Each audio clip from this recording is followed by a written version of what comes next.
Hello बच्चों, आज हम पाइथागोरस प्रमेय को सिद्ध करेंगे। जैसे कि पाइथागोरस प्रमेय होती क्या है, किसी समकोण त्रिभुज में कर्ण का वर्ग शेष दो भुजाओं के वर्गों के योगफल के क्या होती है, बराबर होती है। तो इसी थ्योरम को आज हम यहाँ पर प्रूव करने वाले हैं। तो ध्यानपूर्वक समझते हैं। सबसे पहले हम यहाँ क्या बनाएंगे, एक समकोण त्रिभुज। तो सबसे पहले हम यहाँ समकोण त्रिभुज बनाते हैं। तो इधर समझते हैं, ये क्या बना लिया, एक समकोण त्रिभुज। देखो ये क्या है, ये है ए, ये क्या है बी, और ये क्या है सी। ये क्या है, समकोण त्रिभुज जिसमें बी कोण क्या है, समकोण है। तो पाइथागोरस प्रमेय क्या होती है, कर्ण का स्क्वायर शेष दो भुजाओं के वर्गों के योगफल के क्या होती, बराबर होती। और इसी चीज को हमको क्या करना, प्रूव करना। अब जैसे कि आपको पता है कर्ण क्या होता है, 90 डिग्री के सामने वाली भुजा क्या होती, कर्ण होती है। तो पाइथागोरस प्रमेय क्या आएगा, कर्ण का स्क्वायर, कर्ण के सामने वाली भुजा क्या, यानी 90 डिग्री के सामने वाली भुजा क्या है, एसी। तो ये क्या होगा, कर्ण, कर्ण का स्क्वायर शेष दो भुजाओं, ये वाली भुजा क्या आएगी, बीसी, बीसी का स्क्वायर, और प्लस का क्या लेंगे, ये वाली भुजा क्या है, ए बी का स्क्वायर। यानी कर्ण का जो स्क्वायर होता है शेष दो भुजाओं के वर्गों के योगफल के बराबर होता है। और इसी चीज को हमको क्या करना है, प्रूव करना है। अब हम इसमें करेंगे क्या, इधर ध्यानपूर्वक ये समझते हैं। अब देखो इसमें हम ये करेंगे, ये कोण भी क्या है, 90 डिग्री। अब इसमें हम रचना ये करेंगे कि इस शीर्ष बी से सामने वाली भुजा पर क्या डालेंगे, लंब डालेंगे। हमने ये रचना कर दिया कि हम यहां शीर्ष बी से सामने वाली भुजा पर लंब डाल दिया, और इसको क्या नाम दे देते हैं, डी दे देते हैं। तो यहां लिख सकते हैं, रचना हमने क्या किया कि ये जो बी डी है, बी डी परपेंडिकुलर क्या है, ए सी है। मतलब बिंदु बी से, यानी शीर्ष बी से भुजा एसी पर हमने क्या डाला, लंब डाला। तो जो बीडी है एसी पर क्या होगा, लंब होगा। और लंब डालने के बाद हमें यहां दो त्रिभुज मिले, एक ऊपर वाला देखो ए बी डी, ये वाला ए बी डी, और ये क्या है, बी डी सी। दो अलग अलग त्रिभुज लिए। तो इन्हीं त्रिभुजों से हम इसको क्या करेंगे, प्रूव करेंगे। अब देखते हैं। अब हम पहले लेंगे ये वाला त्रिभुज, यहां लेते हैं त्रिभुज, त्रिभुज ए बी डी। कौन सा, ये ए हो गया, बी हो गया, डी, और तथा बड़ा वाला त्रिभुज लेते हैं, त्रिभुज ए बी सी में। इन दोनों त्रिभुजों को लेते हैं। तो पहले बनाएंगे इन दोनों त्रिभुजों को, यहां से बनाते हैं, जैसे बना है वैसे बना लेते हैं। यहां देखो ये 90 डिग्री है, ये क्या है ए, और ये क्या है बी, और ये क्या है डी। और बड़ा वाला त्रिभुज लेंगे, बड़ा वाला त्रिभुज ले लेते हैं, ये क्या है ए, और ये क्या है बी, और ये 90 डिग्री, और ये क्या है सी। अब इन दोनों त्रिभुजों को हम क्या करेंगे, पहले समरूप सिद्ध करेंगे। समरूप सिद्ध करेंगे तो यहां से देखो क्या, ये वाला एंगल इस एंगल के क्या है, बराबर। तो आप बोलेंगे कि सर कोण डी इक्वल टू क्या है, कोण बी।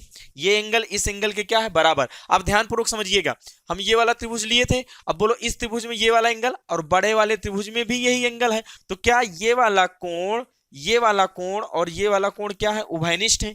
ये कोण इसके लिए भी है और यही कोण इसके लिए भी है। तो आप कह सकते हैं ये जो कोण ए है, कोण ए बराबर कोण ए क्या है, उभयनिष्ठ है। क्या बोल सकते हैं इसको, आप बोलेंगे कि सर ये क्या है, उभयनिष्ठ है। अब देखो ये एंगल इसके बराबर, ये एंगल इसके बराबर। तो फाइनली आप कह सकते हैं कि सर ये वाला एंगल इस एंगल के क्या हो जाएगा, बराबर हो जाएगा। तो बोलो इस त्रिभुज के तीनों कोण, इस त्रिभुज के तीनों कोण के क्या हो गए, बराबर हो गए। मतलब ये दोनों त्रिभुज क्या हो गए, समरूप हो गए। किस नियम से, एंगल एंगल एंगल समरूपता नियम से ये दोनों त्रिभुज क्या हो गए, समरूप हो गए। तो हम यहां से लिखेंगे, हम यहां से लिखेंगे त्रिभुज, क्या लिखेंगे, त्रिभुज ए बी डी। क्या लिखेंगे, त्रिभुज ए बी डी समरूप, क्या लिखेंगे, समरूप त्रिभुज। कहां से स्टार्ट किए, ए से। तो यहां से भी ए से स्टार्ट, क्योंकि ये एंगल इसके बराबर है। तो यहां से क्या आएगा, त्रिभुज ए, और फिर बीच में क्या है बी, बी के बराबर क्या है सी। तो यहां से क्या आएगा, ए सी बी। ये दोनों त्रिभुज क्या हो गए, समरूप हो गए। किस नियम से, एंगल एंगल समरूपता नियम से। आगे लिख सकते हैं समरूपता नियम से। अब देखो ये जब दोनों त्रिभुज क्या हो गए, समरूप हो गए, तो दो समरूप त्रिभुजों की संगत भुजाएं क्या होती हैं, समानुपाती होती है। ये आपको पता होगा। तो ये दोनों त्रिभुज समरूप हैं, तो इनकी सभी संगत भुजाएं क्या होंगी, समानुपाती। तो इसकी संगत भुजाएं क्या होंगी, यहां से क्या आएगा ए बी, यहां से क्या लेंगे ए बी बटे क्या आएगा ए सी, ए बी बटे ए सी, और बराबर यहां से क्या लेंगे बी डी, क्या लेंगे, ये हो जाएगा बी डी, और बटे क्या आएगा सी बी। अब देखो इस सी बी को चाहे बी सी लिखो चाहे सी बी लिखो, तो हम इस सी बी को बी सी लिख दे रहे हैं। क्या लिख दे रहे हैं, बी सी, क्योंकि यहां हमने बी सी ले रखा है। ठीक, तो हमने इसको बी सी लिख दिया। फिर हम क्या लेंगे, ए डी, ये आएगा इक्वल टू क्या आएगा ए डी, और यहां इक्वल टू क्या लेंगे, ए बी लेंगे। तो यहां से आप समझ सकते हैं कि इनकी सभी संगत भुजाएं क्या होंगी, समानुपाती होंगे। अब देखो हमको यहां BC लाना। अब यहां ऐसा क्या मिल रहा है जो दोनों में हो।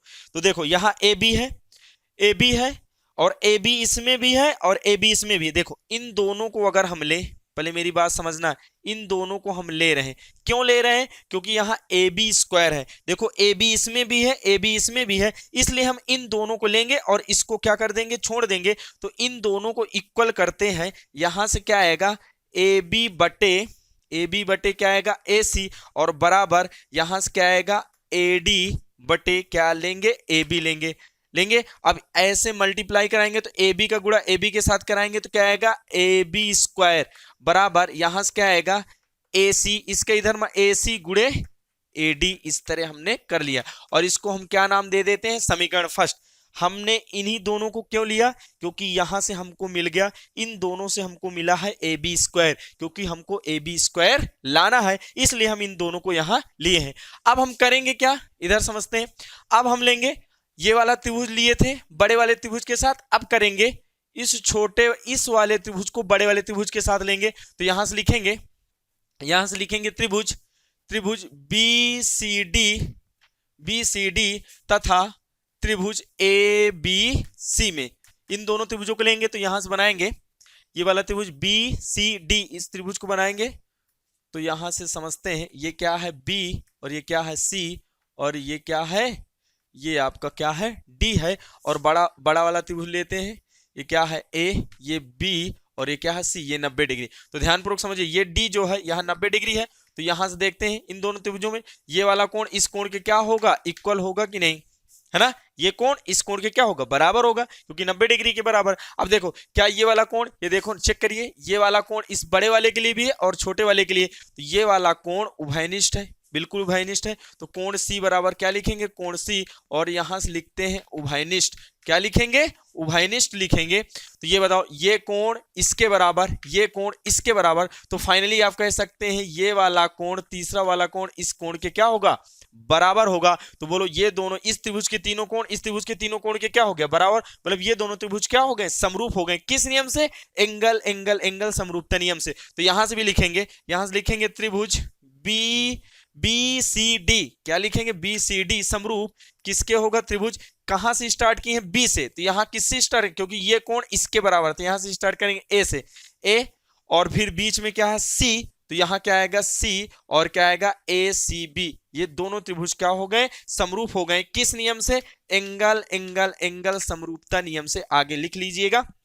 तो ये दोनों त्रिभुज क्या हो गए, एंगल से क्या हो गए, समरूप हो गए। अब देखो जब ये दोनों त्रिभुज समरूप है तो इनकी संगत भुजाएं क्या होंगी, समानुपाती होंगी। तो यहां से लिखेंगे क्या, यहां से लिखेंगे बीसी बटे, यहां से आएगा बीसी बटे क्या आएगा, एसी, बीसी बटे एसी, और यहां से लिखेंगे सी डी बटे, क्या लिखेंगे, सी डी बटे सी बी। अब देखो इसको सी बी लिखो चाहे बी सी लिखो, तो यहां से आएगा बी सी, और बराबर यहां से क्या लेंगे, बी डी, क्या लेंगे, बी डी लेंगे, बी डी बटे क्या लेंगे, ए बी आएगा, क्या आएगा, ए बी आएगा।